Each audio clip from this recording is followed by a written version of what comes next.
회복되게 하시고 복음으로 통일된 한반도를 이루어 주시옵소서. 이 민족을 축복하여 주셔서 이 민족이 하나님께서 주신 사명을 능히 감당하는 민족이 되게 하여 주시옵소서. 오늘도 이른 아침부터 지금에 이르기까지 하나님의 은혜로 예배하게 하시니 감사드리오며 우리를 구원하여 주신 우리 주 예수님의 이름으로 기도드리옵나이다. 아멘.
찬양 감사합니다. 우리 함께 말씀 보도록 하겠습니다. 사도행전 4장 1절에서부터 22절까지의 말씀입니다.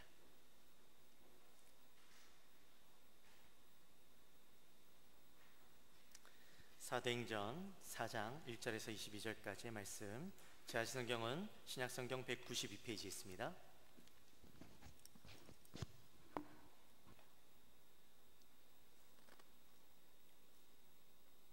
같이 하신 줄 알고 제가 한 절 읽고 여러분들이 한 절 읽고 서로 교독하시겠습니다.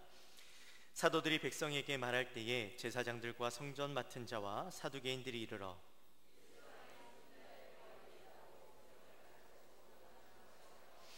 그들을 잡음에 날이 이미 저물었으므로 이튿날까지 가두었으나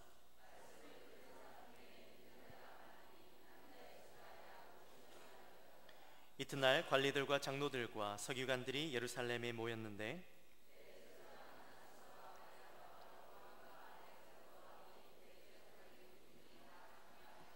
사도들을 가운데 세우고 묻되 너희가 무슨 권세와 누구의 이름으로 이 일을 행하였느냐?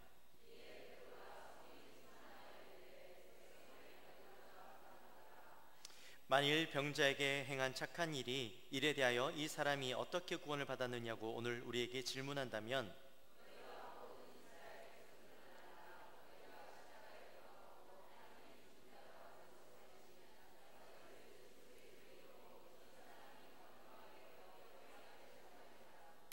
이 예수는 너희 건축자들의 버린 돌로서 집 모퉁이의 머릿돌이 되었느니라.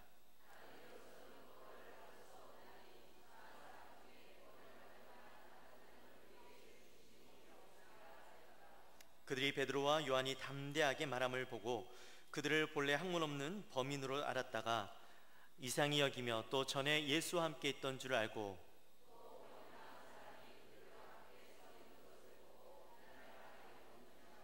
명하여 공회에서 나가라 하고 서로 의논하여 이르되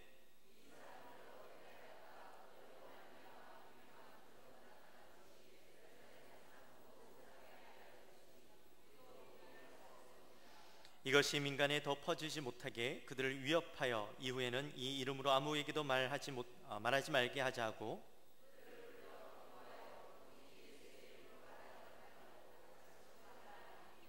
베드로와 요한이 대답하여 이르되 하나님 앞에서 너희의 말을 듣는 것이 하나님의 말씀을 듣는 것보다 옳은가 판단하라.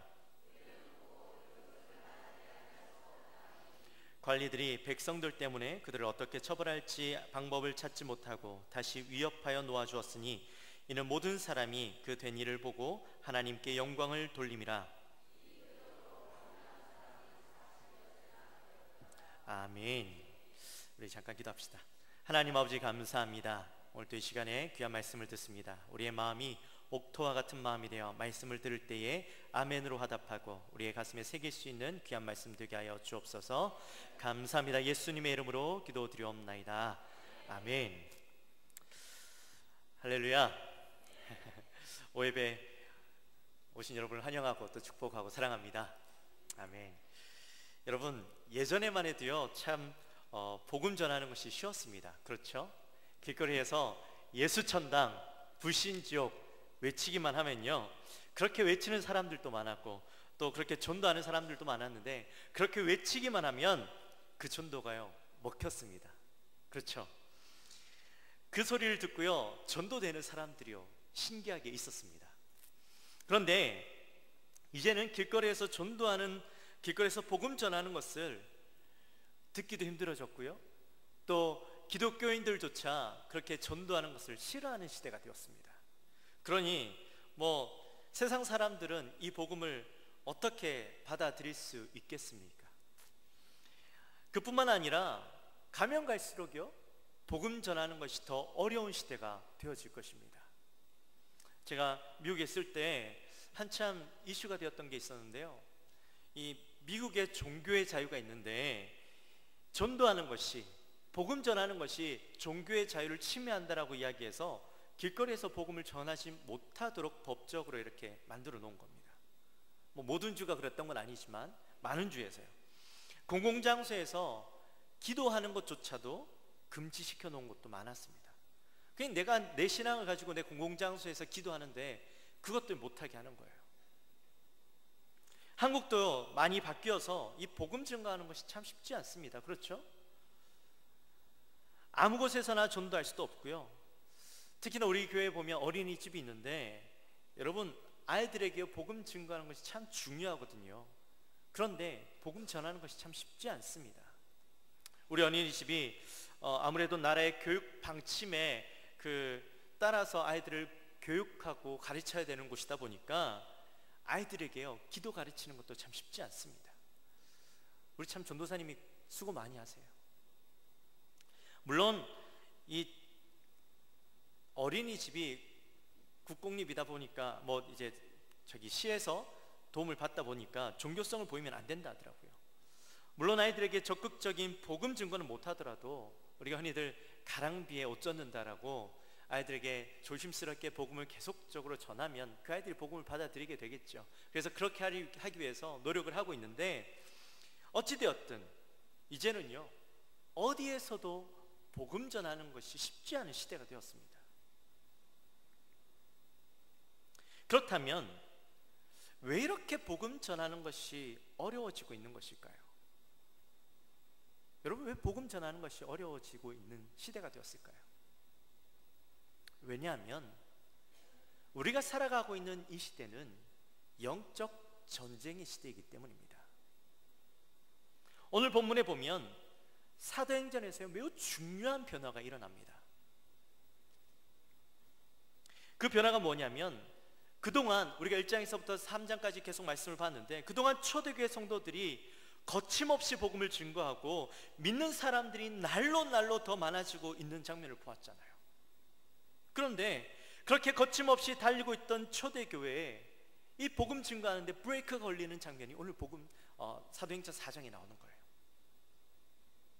여러분, 지난 시간에 우리가 사도행전 3장의 말씀을 제가 함께 나누었었는데요, 그 사도행전 3장에 놀라운 사건들이 나왔죠. 기억나십니까? 예루살렘 성전 미문이라는 곳에 나면서부터 걷지 못했던 사람이 그곳에서 구걸하고 있었죠. 근데 그곳에서 구걸하고 있는데 이 사람이 그 미문이라는 곳에서 베드로와 요한을 만나게 됩니다. 베드로가 그 사람에게 은과 금은 내게 없거니와 내게 있는 것으로 내게 주노니 나사렛 예수 그리스도의 이름으로 일어나 걸으라 라고 외치고 그의 오른손을 붙잡아서 일으켜 세웠더니 어떤 일이 일어났습니까, 여러분? 그의 발과 발목에 힘을 얻어서 서서 걷고 뛰는 놀라운 역사가 우리 3장 가운데 일어났잖아요. 그 뛰고 걷는 모습을 보면서 그를 알던 모든 유대인들이 그를 보고 놀라서 이 베드로에게 집중하게 되었습니다. 그리고 그 베드로는 그 사건을 통해서 예수 그리스도를 선포하는 장면이 이 사도행전 3장에 나왔었죠. 이때까지만 해도 복음 전하는 것이요, 거침이 없었습니다. 어려운 일이 아니었습니다. 그냥 전하면 되기만 했었어요. 3장에서 이 복음이 증거됨으로 인해서 오늘 본문 4절에 보니까요, 얼마나 많은 사람들이 예수를 믿게 되었냐면 남자의 수가 약 5,000명이나 되었더라 라고 이야기하고 있습니다. 여러분, 제가 저번에 한번 예루살렘이라는 곳에 얼마나 많은 사람들이 살고 있었는지 한번 말씀을 드렸는데 혹시나 기억하십니까? 역시나 기억 못하시죠? 25,000명이나 되는 사람들이 예루살렘 땅에 살고 있었어요. 사는 사람들만, 레지던스만. 그런데 25,000명 중에 남자만 약 5,000명이니까요, 그냥 그 숫자만 따져봐도 20%의 사람들이 예수를 믿었다라는 거예요. 짧은 시간 안에. 물론 20%라고 말씀드렸지만 이 5,000명이라는 숫자 안에는 예루살렘에 사는 사람들만 포함된 것이 아니라 타 지역에서 와서 놀라운 기적들을 보고 믿었던 사람들도 포함된 숫자죠. 그러니 사실 퍼센테이지로 따지는 건 의미가 없습니다만 어찌됐든 간에 그 숫자가 기하급수적으로 늘어나고 있었다라는 거예요. 놀라운 역사죠. 그렇죠? 우리 영광교회 한 달 만에 5,000명이 늘었다라고 이야기한다면 아마 이 대한민국이 떠들썩할 겁니다. 특히나 그들이 복음으로 새로워져서 성령 충만함으로 살아가고 있었는데, 그들의 그 변화되어진 인생, 성령 충만함으로 인하여서 세상 사람들에게 영향력을 끼치면서 살고 있었다라는 거죠. 그런데 그렇게 거침없이 증거되어지고 있던 복음이 사장에 와서요, 어려움을 겪기 시작합니다. 우리 2절 말씀을 함께 볼까요? 2절 말씀에 보면 이렇게 적혀 있습니다. 예수 안에 죽은 자의 부활이 있다고 백성을 가르치고 전함을 싫어하여, 이렇게 적혀 있죠. 복음을 싫어하는 사람들이 등장합니다. 이 사람들은 누구일까요? 1절에 나오죠. 1절에 보니까 제사장들과 성전 맡은 자와 사두개인이라고 소개하고 있습니다. 당시에 이 예루살렘 안에는요, 정치적으로 매우 중요한 두 축이 있었습니다. 한 축은 여러분들이 잘 아시는 부류죠. 바로 바리새인들. 이 바리새인들은 오늘날로 이야기하면 매우 보수적이고 전통적인 신앙을 소유하고 있던 사람들이었습니다. 그래서 신앙의 어떤 거칠에 대해서 굉장히 중요하게 생각하고 있던 사람들이었죠. 또 다른 한 축은 바로 오늘 나와 있는 사두개인들입니다. 이 사두개인들은 어떤 사람이냐면, 신앙적으로는요, 바리새인들과 전혀 반대되는 어떤 신앙을 소유한 사람들이었죠. 오늘날로 이야기하면 매우 진보적이고 개혁적인 사람들이었습니다. 그리고 이성적으로 매우 합리적인 그런 사람들이었어요. 그들의 신앙은 초자연적인 것들을 부인했습니다. 그래서 죽은 자의 부활을 부인하고 죽음과 함께 영혼도 멸망한다, 사라져버린다라고 믿었던 사람들이었어요.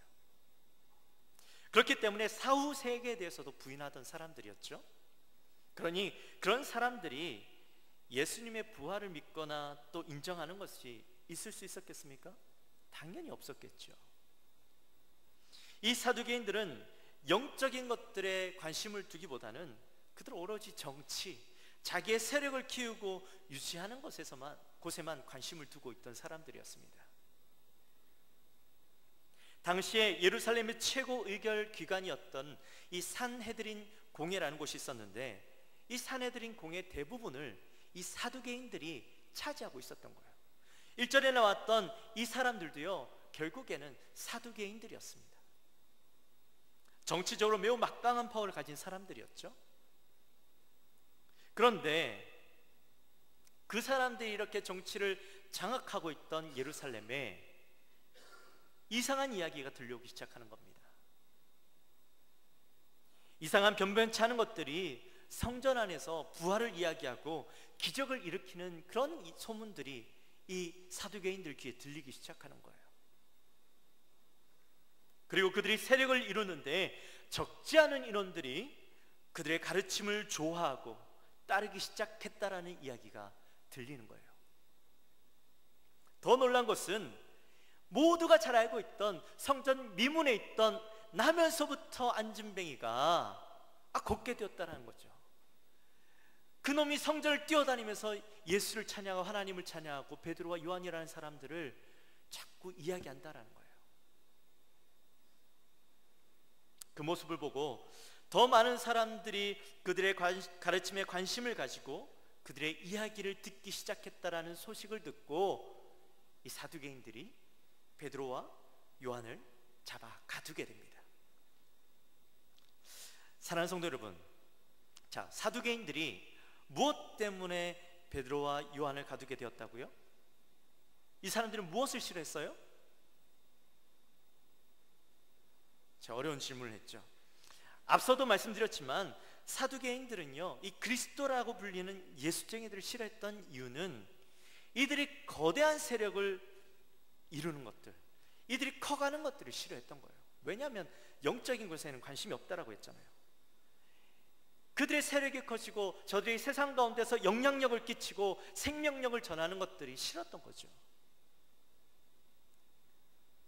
그들이 전하는 것이 이것이 진리거나 아니거나 거기에 대해서는 전혀 관심이 없었습니다. 그들이 종교인이었음에도 불구하고 이 사람들은요, 진리는 아무런 관심이 없고 오로지 자기의 세력을 유지하는 데만 관심이 있었다고요. 사랑하는 성도 여러분, 교회가요 성장하고 기독교가 성장할 때마다 이러한 현상들은 계속적으로 있었습니다. 복음이 증거되어지고 복음이 세워지고 나면 반드시 그곳에는요 복음을 견제하는 사람들이 나타나기 시작합니다. 복음을 무너뜨리려고 하는 사람들이 나타났습니다. 그리고 교회도요, 교회가 성장하면 권력을 유지하고 세력을 유지하고 내 세력을 담합하려고 하는 사람들이 생겨났습니다. 복음의 능력이 사라지면 그때부터 교회 안에는요 부패하는 세력들이 나타나기 시작했습니다. 사실 우리는 이것을 두려워해야 됩니다. 늘 대한민국 교회들이 하는 얘기가 있죠. 우리 다시 한번 부흥을 일으키자. 1907년도에 있었던 평양 대부흥을 다시 한번 일으켜보자. 그런 이야기들 수도 없이 하죠. 그런데 지금 우리 교회들의 상태들을 보면 그런 부흥이 다시 일어나기 참 힘들 것 같다는 생각이 듭니다. 왜냐하면 대한민국 교회들이요 너무 많이 커져버렸어요. 너무 많은 것들을 소유하고 있기 때문입니다. 그리고 더 안타까운 것은 너무 많은 것을 맛봤어요. 그러니 교회가요 회개의 역사가 일어나는 것이 쉽지 않습니다. 회복의 역사가 일어나는 것이 쉽지 않습니다. 여러분, 정말 우리 가운데 회복의 역사, 회개의 역사가 일어나기 위해서는 모든 것을 다 내려놓고 하나님 앞에 나아갈 수 있는 용기가 우리에게 있어야 됩니다. 때로는 하나님이 우리에게 어려움을 주시고 고난을 주실 때에 우리는 하나님 앞에 철저하게 낮아지고 겸손해져서 다 내려놓고 하나님 앞에 온전히 기도하고 하나님을 온전히 찾을 수 있는 그런 믿음이 우리에게 있어야 되는 거죠. 내 기득권을 다 가지고 있으면서 내가 하나님 앞에 나를 회복시켜 달라고 외치는 것은 절대로 그렇게 할 수 없는 일이죠. 사랑하는 성도 여러분, 우리가 사두개인들을 보면서요 교회가 건강하게 서가는 것이 얼마나 중요한 것인가 하는 것을 깨달아야 합니다. 그렇게 붙잡힌 베드로와 요한이 관리들과 장로들과 여러 서기관들 앞에 서게 되죠. 그들이 베드로와 요한에게 이렇게 질문을 합니다. 너희가 무슨 권세와 누구의 이름으로 이 일을 행하느냐? 사랑하는 성도 여러분, 사실 이 질문은요 우리가 볼 때는 별거 아닌 것 같아 보이지만 사실 굉장한 의미들이 이 안에 들어있습니다. 우리가 이 번역된 질문으로 들으니까 사실 그 감각이 잘 안 오시죠. 근데 제가 원문으로 이 말씀을 보니까요 이 질문에 들어있는 의미를 볼 수가 있었습니다. 처음에 나오는 너희가 라는 말이 나오는데 사실 이 너희가 라는 말은요 매우 경멸하는 그런 말투의 언어입니다. 영어로 이걸 보면 people like you 라고 적혀 있어요. people like you. 이걸 한국말로 다시 바꿔서 얘기하면 뭘까요? 해석이 되시는 분들 한번 people like you, 네, 너희 같은 인간들이라는 의미가 있는 거예요. 네. 너희가 라는 말과 너무나도 다르죠? people like you, 너희 같은 사람들이. 다시 이 문장을 바꿔서 해석을 해보면 너희 같은 인간들이 도대체 무슨 권세와 누구의 이름으로 이 일을 행하였느냐라는 질문들이 바로 올바른 질문이었던 것이죠. 이 사두개인들이 던졌던 질문들이었어요. 사실 첫마디 너희가라는 말 속에 질문한 사람들의 그 머릿속에 무엇이 들어있는지, 어떠한 생각과 어떠한 의도가 들어있는지 알 수 있겠죠?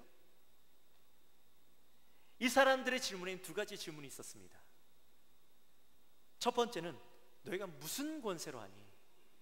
두 번째로는 누구의 이름으로 하니? 라는 질문들이 있었죠.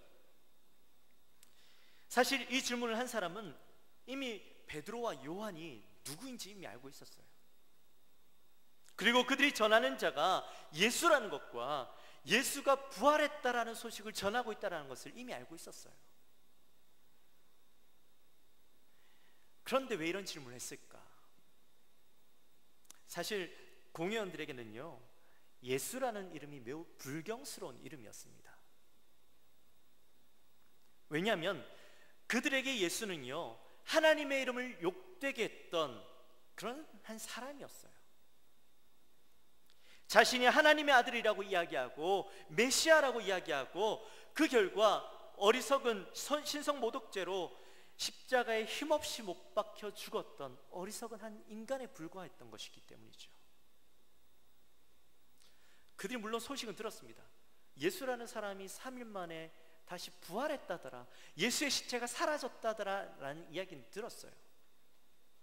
그렇지만 제가 처음에 말씀드렸죠. 사두개인들은 부활을 믿는다고 안 믿는다고요? 안 믿어요.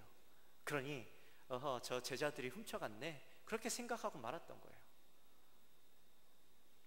대수롭지 않게 생각을 했던 거죠. 그가 하나님이라 아들이라고 이야기했지만 결국에는 사두개인들이 봤을 때는 자신들의 손에 의해서 죽었던 사람에 불과했던 겁니다. 또 사실 이들이 이렇게 질문했던 이유가 있었어요. 뭐냐면 이 질문에는요, 교묘한 덫이 놓여져 있었던 겁니다. 여러분, 사실 안진뱅이를 일으키는 기적이 일어났지만 당시에 그 기적을 일으킨 분이 하나님이 아니라면 그들이 봤을 때 이것은 주술적인 것들, 그러니까 마법을 통해서 이 사람을 일으켰다라고 받아들이는 거예요. 그리고 그들을 이단으로 정죄할 수 있는 어떤 그 원인이 되었던 거죠. 이유가 되었던 것이죠. 그래서 베드로와 요한 입에서 누구의 이름으로 라고 얘기했을 때 그들이 예수의 이름으로 라고 이야기한다면 이들을 이단으로 몰아세울 수 있었던 겁니다. 그래서 그것들을 노리고 이 제사장들과 이 공회원들이 그렇게 질문했던 거예요. 덫을 놓고 질문을 했던 거예요. 그런데요, 이렇게 매우 긴박하고 긴장된 상황 속에서 베드로가요, 이렇게 이야기합니다. 만일 병자가 행한 착한 일에 대해서 이 사람이 어떻게 구원을 받았느냐고 우리에게 질문한다면 이라고 다시 질문을 정정해버리죠. 베드로가 참 똑똑합니다. 그렇죠? 공회원들의 질문은 사람을 고치고 살린 것에 대한 질문이 아니라 그 행위가 하나님이 아닌 다른 것으로 인해서 잘못되었다라는 것들을 증명하려고 했던 질문이었다면, 베드로의 질문은 착한 일, 즉 사람을 낫게 하고 회복하고 사람을 살린 그 일이 누구에게서부터 나왔느냐라는 질문으로 바꿔버린 거예요. 특히나 베드로가 이렇게 이야기하죠. 어떻게 구원을 받았는가? 라는 질문을 이야기하는데, 이 질문에는 그를 낫게 하신 분이 어떤 분인가 하는 구체적인 증언을 할 수 있는 기회로 삼도록 질문을 바꿔버린 거예요. 똑같은 질문에도 불구하고 전혀 다른 결과의 대답을 끌어내는 질문이죠. 여러분, 제가 지금 이렇게 얘기를 했는데 무슨 얘기인지 잘 이해가 안 가시죠? 그렇죠? 여러분, 지난주에 북미대화가 있었습니다. 그렇죠? 북미대화가 있었는데, 싱가포르에서 있었는데, 여러분 그 북미대화 어떻게 보셨습니까? 저는요, 여러 가지 마음이 제 마음에 있었지만 좀 이렇게 얘기해도 될지 모르겠지만 재미있게 봤습니다. 왜 재밌었냐면 이 선언문이 마지막 날에 나왔잖아요. 선언문이 나오고 나서 그 똑같은 하나의 선언문인데 그 선언문을 바라보는 시각차가 너무나도 다르더라고요. 어떤 언론에서는 이 선언문을 기념비적이고 너무나도 훌륭한 내용이다라고 이야기하는 언론들이 있는가 반면에, 어떤 언론에서는 너무나도 형편없고 북한에게 일방적인 승리를 안겨준 선언문이었다라는 이야기를 하는 언론도 있었습니다. 또 어떤 언론에서는 이런 이야기를 합니다. 최대 피해자는 대한민국이다, 한국이다, 이런 이야기를 하는 언론도 봤습니다. 사실 그 보는 시각에 따라 또 정치적인 성향에 따라서 이렇게 다른 해석을 내는 것을 보면서요, 참 재미있다라는 생각이 들었습니다. 물론 제가 이렇게 이야기하는 것이 뭐 옳은 표현일지는 모르겠지만 그냥 그 상황만 놓고 봤을 때 그런 생각이 들더라고요. 참 어떻게 사람들의 생각이 이렇게 다를 수가 있을까? 하물며 의도가 들어간 질문에 따라서 그 반응이 달라질 수 있다는 것임을 봤을 때에, 여러분, 오늘 베드로의 질문은 매우 놀라운 질문이라는 거죠. 어떻게 베드로가 이런 질문들을 할 수 있었을까?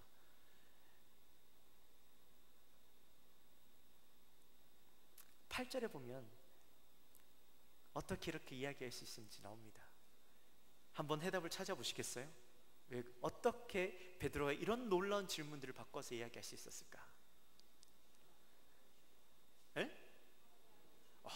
맞습니다. 역시 성령이 충만하신 분들은 성령 충만함이 딱 보이시나 보네요. 맞아요. 여러분, 베드로가요 이렇게 이야기할 수 있었던 것은 성령이 충만했기 때문이죠. 사랑하는 성도 여러분, 우리가요 지금처럼 예수를 증거하고 복음대로 살아가기 힘겨운 시대에 우리가요 세상을 이겨나갈 수 있는 방법은, 유일한 방법은 무엇인지 아십니까? 바로 성령 충만한 거예요. 성령 충만할 때 우리는요 이 시대에 올바르게 복음을 증거하며 세상을 이기며 살아갈 수 있습니다. 베드로가요 원래 이런 대답을 할 수 있는 사람이었는가? 아니었죠. 13절에 보면 이미 공회원들은 베드로가 어떤 사람인지 파악하고 있었어요. 뭐라고 이야기합니까? 13절에서 본래 학문 없는 범인으로 알았다라고 이야기하잖아요. 맞아요. 베드로는 학문이 없는 사람이었습니다. 원래 그는 고기를 잡는 어부였죠. 어부가 학식이 필요했겠습니까? 어릴 때부터 그냥 나가서 고기만 잘 잡으면 되는 거예요. 그런데 그의 질문과 그의 대답은 결코 지식이 없는 자가 할 수 있는 대답이 아니었다는 거죠. 그가 그렇게 대답할 수 있었던 이유는 성령 충만함으로, 그가 깨닫고 알게 되었던 것들을 선포함으로 그 누구도 반박할 수 없는 질문들을 하게 만들었던 겁니다.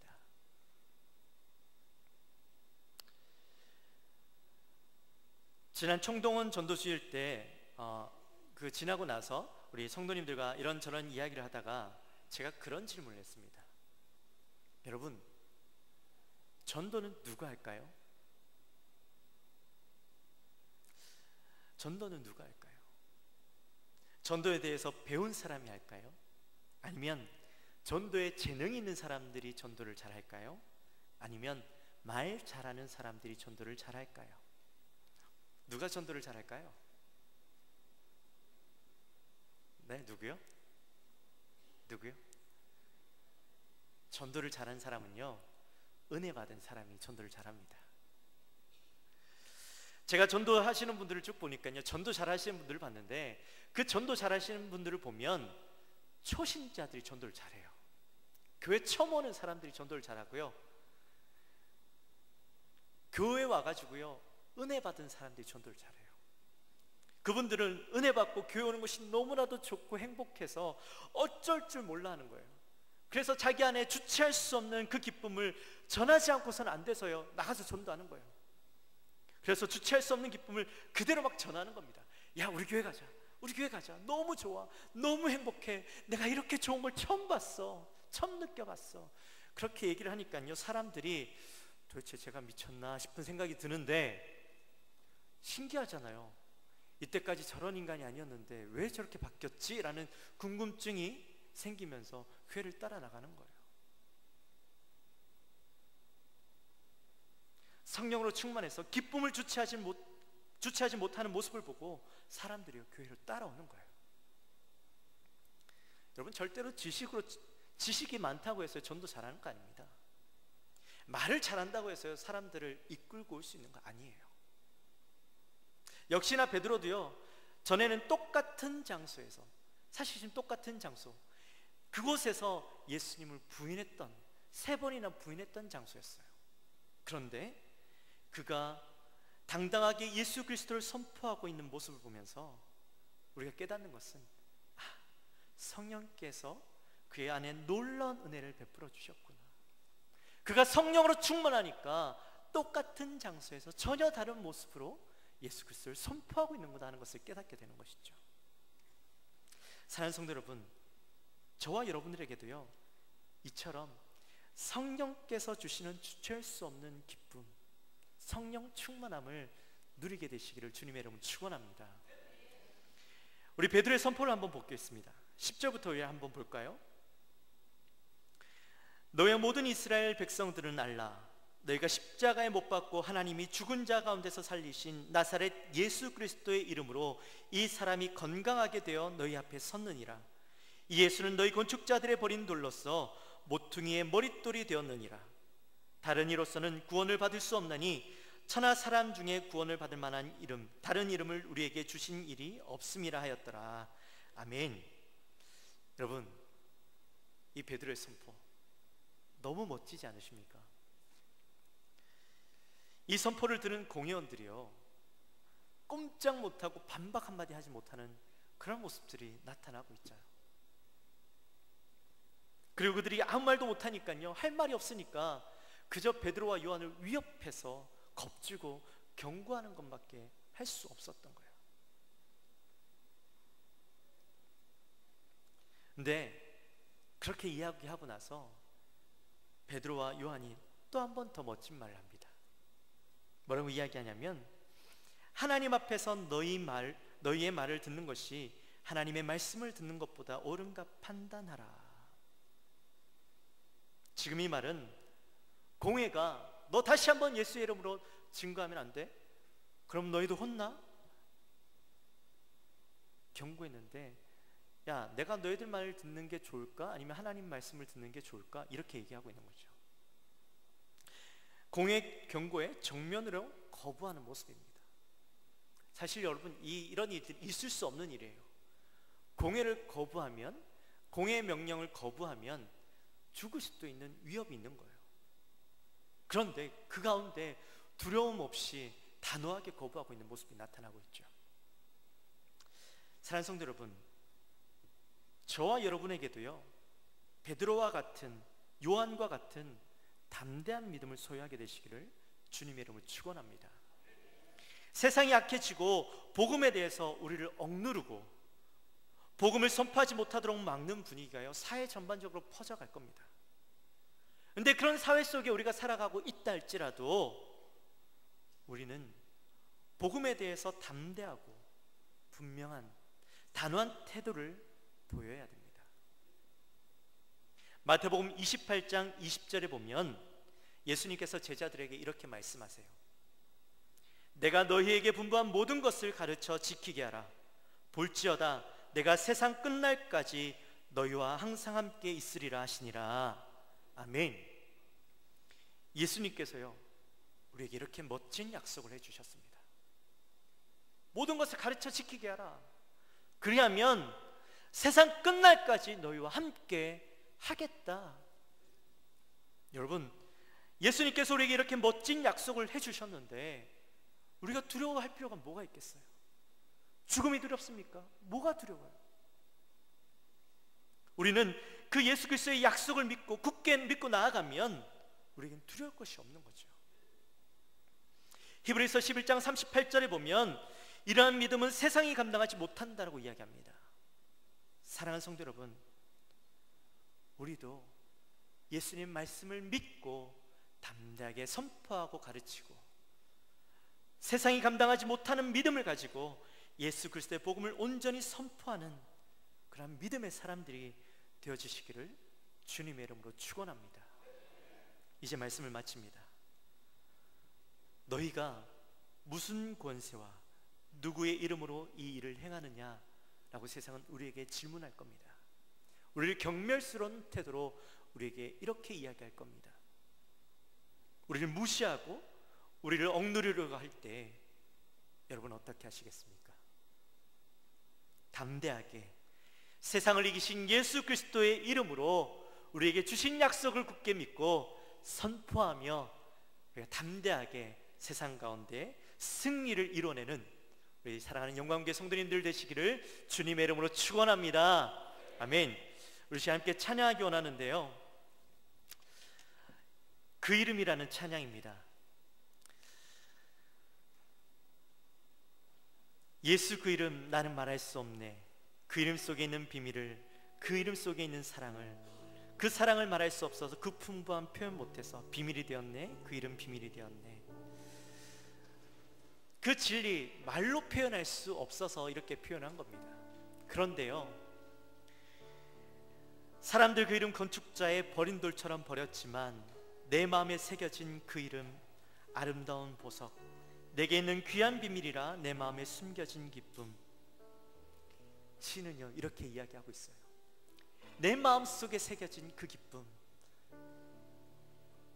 그 이름 나는 말할 수 없네.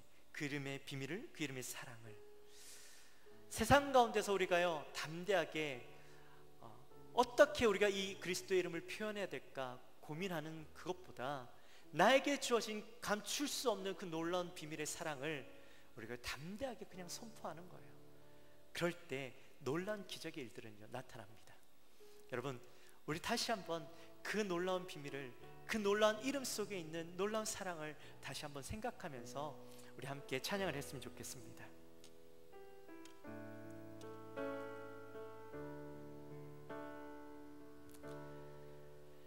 예수 그 이름 나는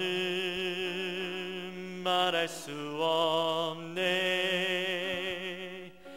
그 이름 속에 있는 비밀을, 그 이름 속에 있는 사랑을, 그 사랑을 말할 수 없어서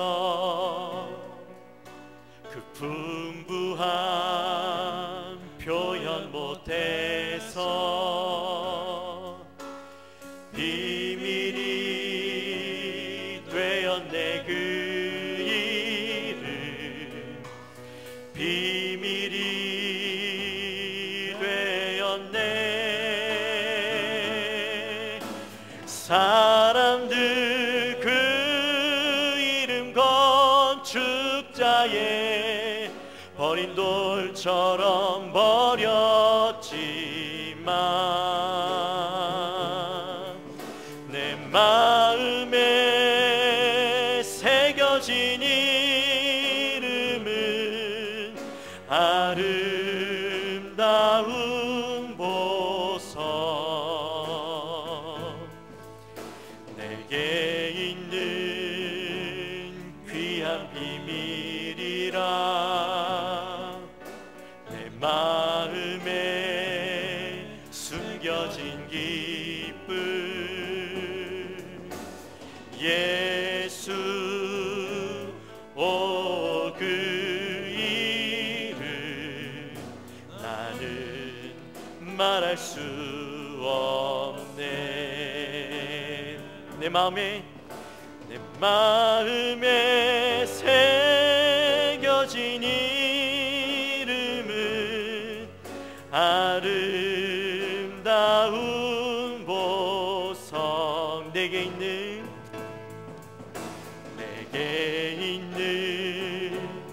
귀한 비밀이라 내 마음에 숨겨진 기쁨, 숨겨진 기쁨. 예수 오 그 이름, 예수 오 그 이름 나는 말할 수 없네. 우리 시간에 잠깐 기도했으면 좋겠습니다. 사랑하는 성도 여러분, 우리가요 성령으로 충만하면 우리 안에 있는 예수 그리스도의 이름만 증거해도 그 마음이 전달이 됩니다. 세상이 우리를 무너뜨리고 우리를 억누르려고 한다 할지라도 내 안에 예수 그리스도가 살아있으면 내가 다른 것 하지 않아도 예수 그리스도는요 증거되어집니다. 여러분, 우리 다시 이 시간 함께 기도할 때 하나님, 내 안에 예수 그리스도의 그 이름이 회복되게 하여 주옵소서. 너희가 무엇으로, 무슨 권세로, 무슨 이름으로 너희가 일을 행하였느냐, 세상이 우리를 경멸하며 질문할 때에 하나님, 우리는 예수 그리스도의 이름으로 담대하게 이름을 선포하고 증거할 수 있는 저들 되게 하여 주옵소서. 우리 함께 잠깐 이 마음을 가지고 우리 한번 기도하며 나가겠습니다. 기도하시겠습니다. 하나님 아버지 감사합니다. 하나님, 세상은 우리를 경멸하며 우리를 무너뜨리려고 하고 하나님 복음을 증거하지 못하게 막으려고 하고 하나님 세상 가운데 그리스도의 이름이 온전히 더 이상 서지 못하도록 막는 세상을 살아가고 있습니다. 영적 전쟁의 시대에 우리가 살아가고 있습니다. 하나님, 이러한 시대를 살아가는 우리가, 하나님이 마지막 시대를 살아가고 있는 우리가 하나님 어떻게 살아가야 되겠습니까?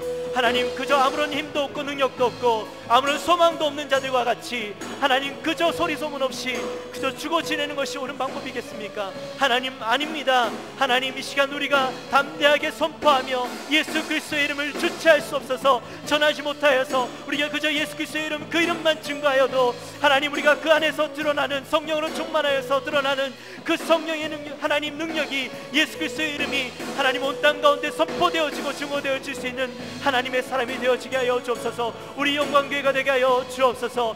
하나님 아버지, 정말 저희들 이 시간 붙잡아 주옵시고 하나님 베드로 사도와 함께 하나님 요한 사도처럼 하나님 세상 가운데 담대하게 예수 그리스도의 이름을 증거하는 믿음들이 우리에게 있게 하여 주시옵소서. 하나님, 두려워하는 마음이 아니라 하나님 어느 것을 들어야 될지 제대로 알고 하나님 너의 이름을 우리가 들어야 할 것인지 하나님의 이름을 들어야 할 것인지 누구의 말을 들어야 할 것인지 세상 가운데 온전히 선포할 수 있는 우리의 모습들이 되게 하여 주옵소서. 하나님, 우리 영광교회를 붙잡아 주옵시고 마지막 시대 때에 하나님의 이름을 온전히 증거하며 나타내며 하나님의 이름을 선포하며 열방 가운데 옳은 일들을 행하는 우리 사랑하는 귀한 영광교회 성도님들 되게 하여 주옵소서. 우리 영광교회가 되게 하여 주옵소서.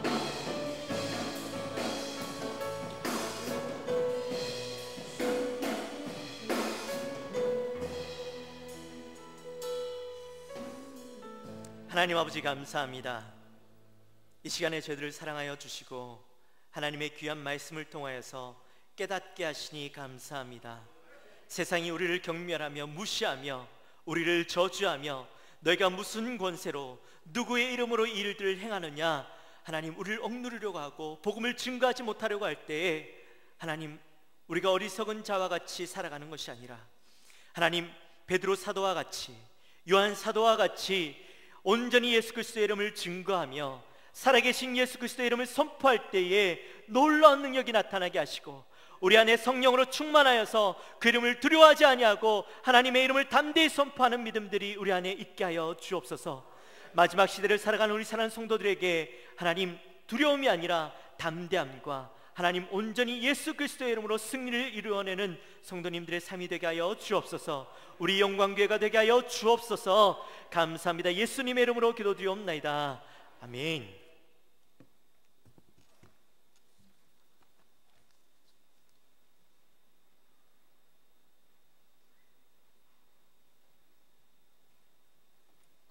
할렐루야. 자, 인사합니다. 예수 이름으로 승리할 수 있습니다. 또 한 번 더 예수 이름으로 승리합니다. 예수 이름이 최고입니다. 이번 한 주간도 예수님의 이름으로 삶의 현장에서 승리하시기를 바랍니다.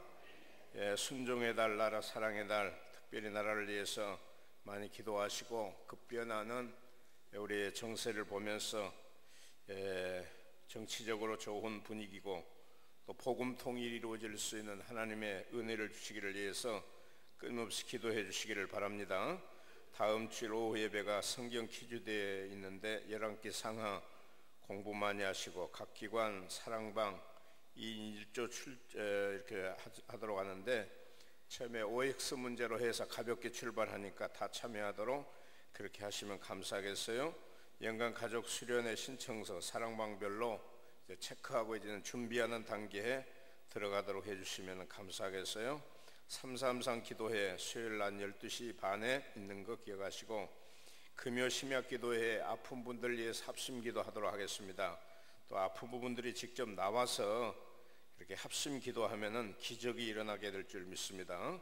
꼭 그렇게 해주시기를 바랍니다. 12제자 작전 카드 계속해서 기록해서 제출을 해주시고 이제 곧바로 이렇게 공부하도록 교육하도록 그렇게 할 테니까 해주시면은 감사하겠어요. 성경 공부 그룹별로 해주시길 바라고, 또 이 소식은 우리 장인호 목사님이 저희 교회 출신인데 지금은 교회 개척을 하고 있죠.